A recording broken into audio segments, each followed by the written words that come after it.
तो पुत्र। हे मां, जब मैं आपकी आज्ञा लेकर अशोक वाटिका के वृक्षों के फल खाने लगे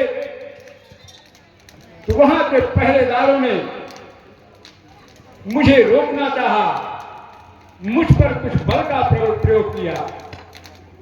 हे मां, आपकी कृपा से मैंने उन पहरेदारों को मार गिराया।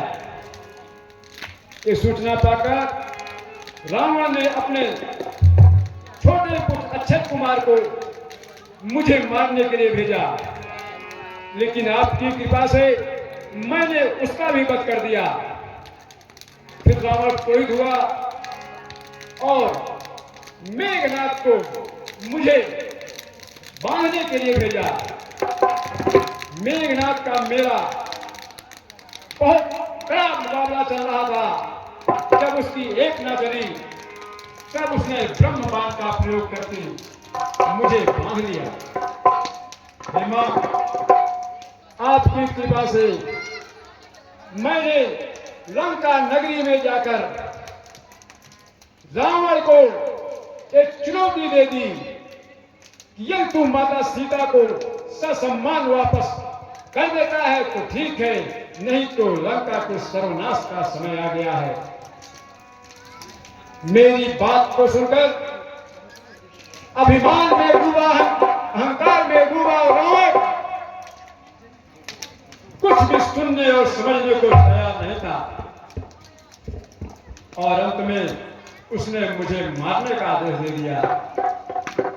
हे मां, इस लंका नगरी में प्रभु श्री राम का एक भक्त और भी है, वह है रावण का भाई विभीषण। विभीषण ने मेरी जान बचाने के लिए तुरंत रावण को उपदेश दिया कि दूत को मारना पाप है, इसलिए कोई और सजा दी जाए। अहंकार के नशे में चूर रावण ने कहा ठीक है, इसकी पूंछ में आग लगा दी जाए। और जैसे ही उसने मेरी पूंछ में आग लगाई, मैंने आपकी कृपा से विशाल रूप धारण करके पूरे सोने की लंका को जलाकर खाक कर दिया और फिर समुद्र में अपनी पूंछ की अग्नि को बुझा करके फिर आपके पास आ गया हूं। मां, हे मां, अब मैं अपने प्रभु श्री राम के पास जाना चाहता हूं और आपके मिलने का शुभ समाचार प्रभु को बताना चाहता हूं, जिससे उन्हें भी कुछ शांति मिले। इसलिए मां, अब मेरा निवेदन है कि आप कृपा करके मुझे आज्ञा दें और हम अपने प्रभु श्री राम के पास अतिशीघ्र पहुंच जाएं। अच्छा था, जीवित रहो।